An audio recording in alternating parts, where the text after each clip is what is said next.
Situated amidst an arid desert, the stunning blue pools are hard to miss. These freshwater pools, or pozas, are located in Cuatro Ciénegas, a butterfly-shaped basin nestled in the mountains of northern Mexico. Over 300 pozas span the roughly 800 square kilometer region.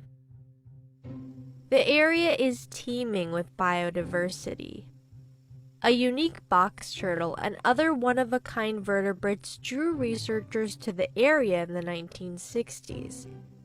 But what's kept them coming back is a little harder to spot. Compared to similar low-phosphorus salty environments, Cuatro Ciénegas has an extremely high diversity of microorganisms, such as archaea and bacteria. Some of these unique microbes have been found on stromatolites, layered mounds that form from microbes binding sediment together with their sticky secretions.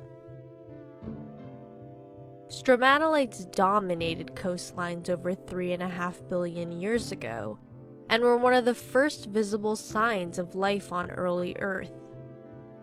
But about 1 billion years ago, they started to decline. Living stromatolites are extremely rare to come by, which is what attracted researchers like Valeria Souza Saldivar. Souza Saldivar has been studying the area for the past couple of decades and helmed many papers about the microbes of the area. Some are direct descendants of microbes found in the ancient ocean and deep hydrothermal vents. But throughout the duration of Souza Saldivar's time in the area, she and her team have faced an imminent threat to their research: the expansion of agriculture. In the 1970s, several canals were carved to drain water from the pozas and carry it to towns and crops in neighboring valleys, up to 80 kilometers away.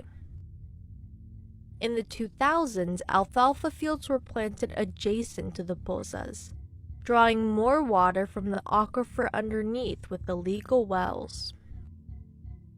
The basin was declared a protected area in 1994, but only the unique species in the area were included, not the water itself.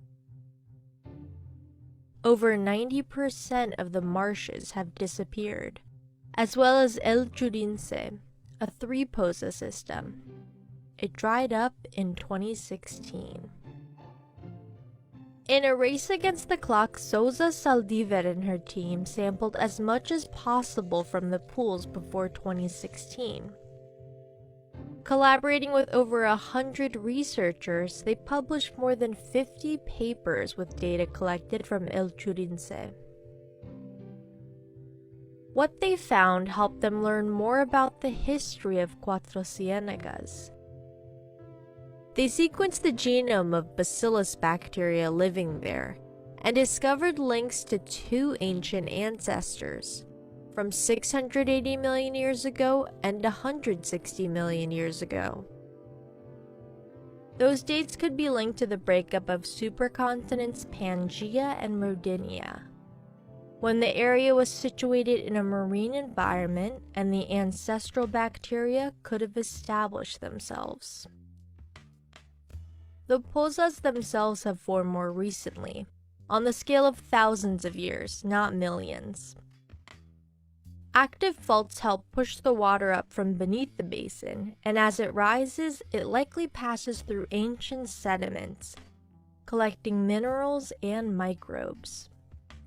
Researchers believe that most of the pozas in the area are fed from the same source of groundwater. Souza Saldivar needed evidence to support this theory in 2006. Agricultural institutions proposed installing deep wells to water alfalfa in an adjacent valley, and locals approached her team, fearing the wells would dry up their pozas. Despite claims that El Hundido Valley had its own separate water reserve, Souza Saldivar compared samples from 3 valleys: El Hundido, Calaveras Valley, and Cuatro Ciénegas. She found a highly similar bacterial composition among them, suggesting that the pozas from the three valleys are linked by a connected source. Managing the water not just inside, but outside the basin might be crucial to protecting these unique pools. As of July 2020, there are plans to close one of the major canals in Cuatro Ciénegas, as well as regulate illegal groundwater wells which have popped up throughout the basin. The future of the area is bright.